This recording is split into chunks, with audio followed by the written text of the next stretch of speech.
Hello folks and welcome to another InkDependence.com brief video review, this time of Faber Castell's Carbon Black. The kind folks at Anderson Pens, Brian and Lisa, sent me a whole, and Dave, sent me a whole set of these Faber Castell inks. This is the first one I'll be reviewing. This one's going to be a little controversial because I think it's maybe at least as dark, if not darker, than Aurora's black, which is always a favorite. Whenever somebody says, hey, what black ink should I use on the interwebs? Somebody says, Aurora black or Noodler's black, which I don't have handy, unfortunately. So I can't compare those two, but Aurora black, usually king of the black blacks. So let's see what we got here. This is actually a really good ink, this Faber Castell. As I said, it's wet just like Aurora black is. It's a deep black just like Aurora black is. Let's see if I can zoom in a little bit better. There's no shading in this guy. It's all black. Black, black, black. Also, excellent performance, which is something that Aurora sometimes lacks for me. If you put it on cheap paper, you're going to end up with bleeding and feathering and spreading and all that jazz. And I don't really have that with Faber Castell. It's actually... blow some kitty cat hair off the paper here. It's actually been a really good performer for me. I tried it out on some Staples 20-pound copy paper just like I usually do, and really nothing coming through except for right here, a couple of tiny dots, 3 dots basically showing through. Otherwise, just, you can see it through the page a little bit, but no bleeding. So that's pretty impressive. Get a little bit closer, and really hardly any feathers, maybe a few here on this little squiggle.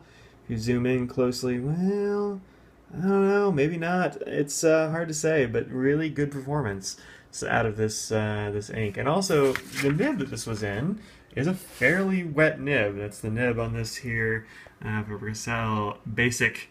It's carbon fiber, very fancy. It's got the medium nib on here, which is the one that I liked the most when I tried them all out. Well, I haven't tried the broad, but I really like the medium. It's a nice wet nib.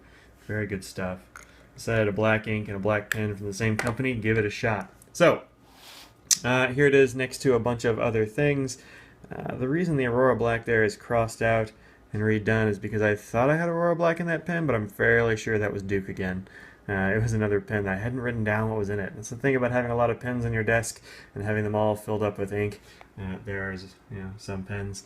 Is that you kind of forget what's going to be in those pens. So here we have next to a bunch of other dark things, Duke Black, which is kind of a grayish black. It's not a very strong black. Sailor Epinard, which is a green, a really deep green. You can see a little bit of green here on the screen. It's more evident when you get closer, or if you have a drier nib. Schaefer's Blue Black, and then R&K Salix, which is a blue, just to lighten things up a little bit. Let's see what this has to do with when we put water on it. We'll see how it goes.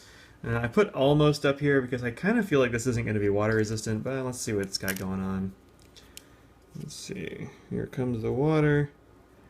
Yeah, as I suspected, it's just swirling away. I don't know, I just kind of had a feel for this ink that it was going to be a not water resistant sort of ink. Let's go ahead and blot it off. Alright, well, some of it does stick around, but as you can see, a lot of smearing and a lot of it comes up. What you're seeing left over is kind of a greenish color, which is more or less what I found when I did the chromatography on this one. Get this out of here. You can see there's sort of a deep green here. Let's get more light on the subject. There's more of a deep green there, and then it fades up to black and a little bit of blue coming out the very top of this sample. I went ahead and did Aurora Black, just kind of comparing those right now for fun, and you can see a lot of the same kinds of colors in these two. The blacks are actually very close, which is probably why they have such similar performance. They're at least comparable, I think.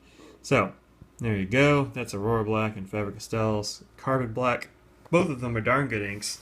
And if I had to pick between them, I'm not entirely sure which I'd pick. I might go for Carbon Black. I know Brian Anderson's not going to like hearing that, but too bad.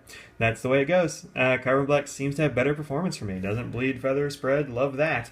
What else? Oh, I went ahead and did a smear of both of these just for fun. You can see they're both very, very dark blacks, but it might be that this Faber Castell is a darker black. There it is.